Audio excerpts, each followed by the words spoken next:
Hola, Dios les bendiga. Esta es la clase número 9 de libros poéticos.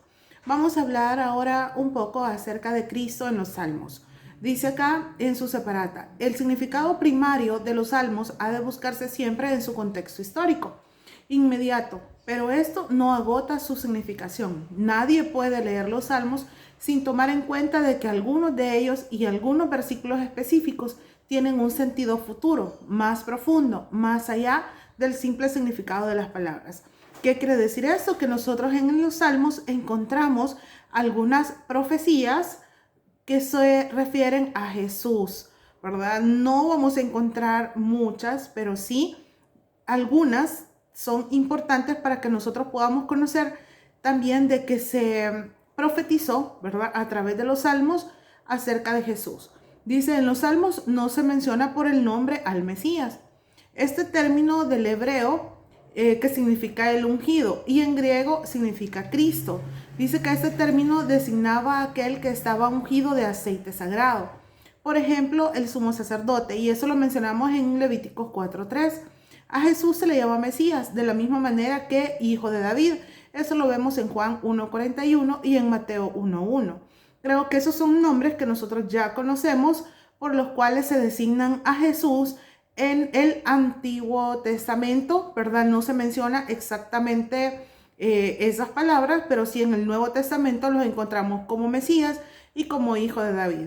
El Mesías dice que es el ungido, es decir, aquel que recibe por el Espíritu de Dios reposando sobre él el poder de libertar a su pueblo y establecer su reino. Sabemos que Jesús era conocido así como el Mesías. El Mesías significa el ungido.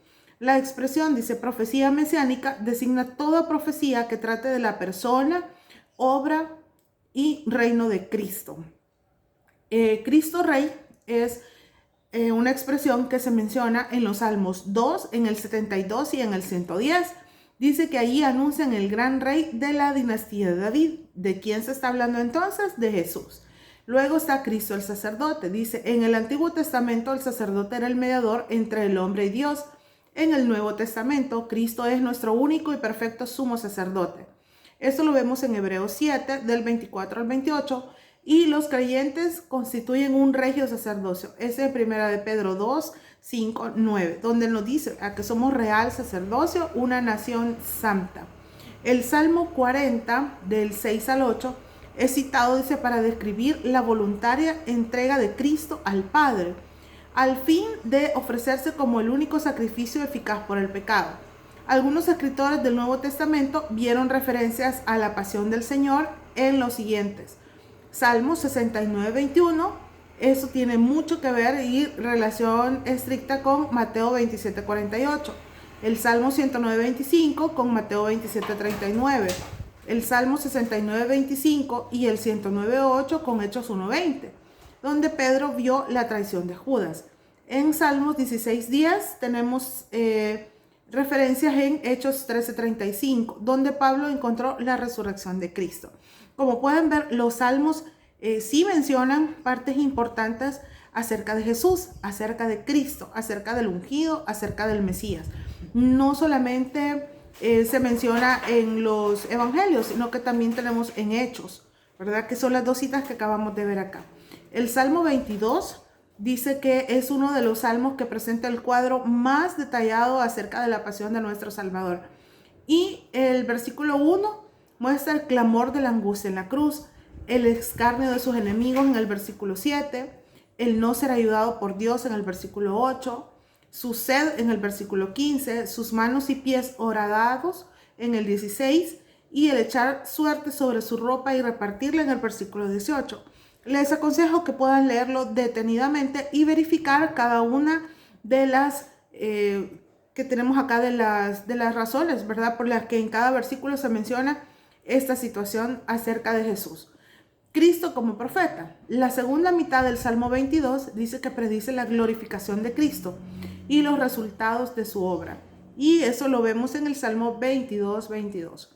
Hay también en los Salmos otros versículos que los escritores del Nuevo Testamento aplican a Jesús como el Cristo, donde dice en el Salmo 2:7, donde dice, mi hijo eres tú.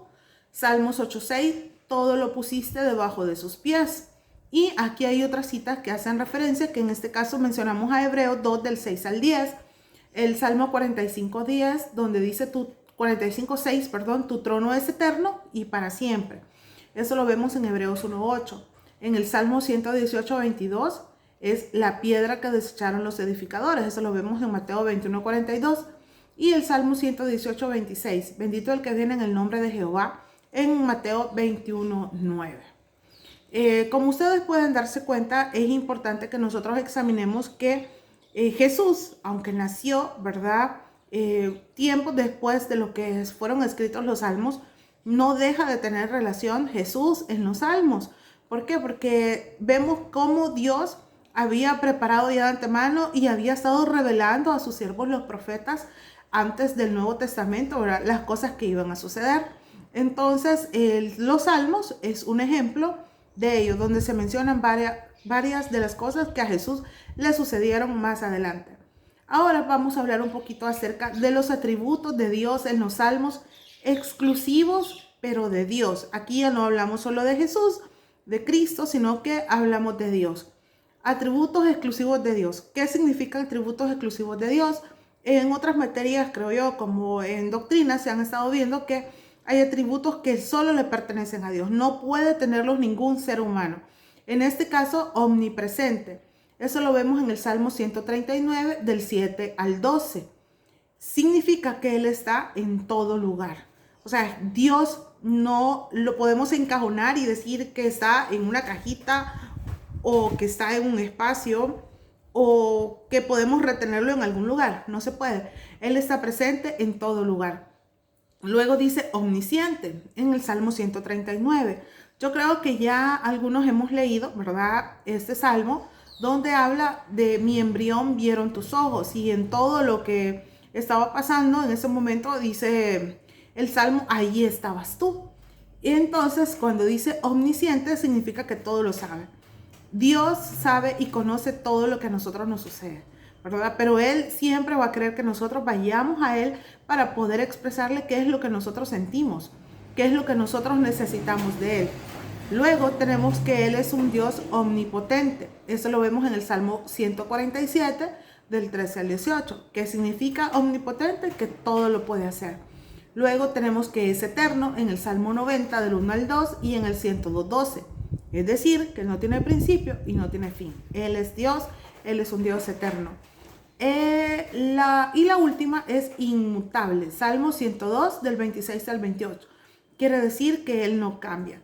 Él dijo que nos amaba y nos va a seguir amando, y eso no va a cambiar, ¿verdad? Hay cosas que se han dado muy importantes de Dios, que vemos que así como Él estuvo con el pueblo de Israel en el Antiguo Testamento, estuvo en el Nuevo Testamento y sigue estando con nosotros. Es el mismo Dios. Y luego tenemos algunos atributos morales de Dios. Dios es bueno. En el Salmo 25:8 y en el 136:1. Significa que Él siempre hace bien. Ahora, parte de estos atributos morales son atributos que nosotros podemos en algún momento llegar a tener o poder practicar, porque de estos atributos nosotros sí podemos ejercerlos, ¿verdad? No como los que son atributos exclusivos de Dios. Dice que Dios es misericordioso y clemente. Eso lo vemos en el Salmo 103, del 8 al 9. Es decir, que tiene compasión y perdona. Yo creo que es algo que muy importante, ¿verdad? De tratar nosotros de poder hacer. No es fácil, ¿verdad? Más que todo con las personas con las que nosotros sabemos que no tenemos o congeniamos muy bien. Entonces, pero hay que ser misericordiosos y clementes, es decir, tener compasión y perdonar. Luego dice que también Dios clemente en el Salmo 145, del 8 y en el 86:15. Es decir, que al ser clemente modera el rigor de la justicia.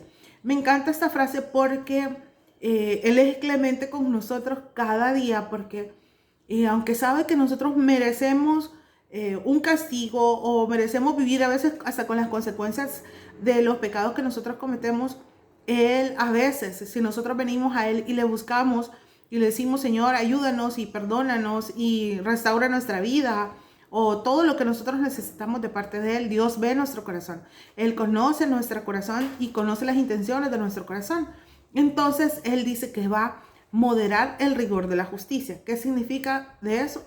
Aunque nosotros merecíamos, ¿verdad?, morir, sabemos de que no vamos a hacerlo porque su amor y su misericordia alcanzó nuestras vidas y Él vino a enviar a Jesús a morir por nosotros para que ya no muriéramos nosotros, sino que nosotros tengamos vida y tengamos vida eterna. Entonces, por eso es un Dios clemente, porque Él ve más allá de lo que nosotros podamos ser o hacer. Dice que Dios es la verdad. El Salmo 119, 43 y el Salmo 31, 5 hablan de eso. Dice que cuando hablamos de eso, de que Dios es verdad, es una expresión clara, real, que no se puede negar. Con Jesús sabemos que todo es verdad. Su palabra dice en Juan 8:32, ¿verdad?, que conoceréis la verdad y la verdad os hará libres también. Pero Salmos también lo menciona y dice que Dios es verdad. Él es real, Él no nos va a mentir. Él siempre va a ser lo más leal y fiel con nuestras vidas. También tenemos una de las últimas atributos morales de Dios, es que Dios es justo. Y eso lo vemos en el Salmo 119, 137. Significa que obra con justicia, exacto y recto. Y principalmente, ¿verdad?, y personalmente, quizás sería la expresión. Me encanta eso de la justicia porque yo creo que es algo que muchas veces nos cuesta. Si nosotros actuáramos con nuestra justicia con cada persona, seríamos malos porque nosotros no somos justos. Muchas veces no actuamos con la misma justicia que Dios actúa con nosotros. Nosotros nos equivocamos, cometemos errores, pecamos, pero Él es fiel y justo para perdonarnos. Entonces a veces nosotros esta parte de la justicia no la aplicamos con los demás. Hay alguien que nos hace algo, y lo digo por experiencia, ¿verdad? Si alguien hace algo que nos daña, a veces nos cuesta a nosotros perdonar y decir, sí, te perdono, voy a ser justo porque Dios fue justo conmigo, ¿verdad? Y Él me perdonó, entonces yo lo voy a hacer contigo. Entonces esas partes y esos detalles son importantes. Esos atributos de Dios que tienen que ver con atributos morales son algo que nosotros podemos aprender a cultivar para que nuestra vida cristiana sea mejor. No va a ser fácil, pero sí se puede hacer, ¿verdad? Poder ser buenos, misericordiosos, clementes, ser verdaderos, ser reales, ¿verdad? Y ser justos. Y esto es muy importante que nosotros nos demos cuenta que también así es como se ve Dios y Jesús en los salmos. Gracias por llegar hasta acá y continuamos en la siguiente clase. Que Dios les bendiga.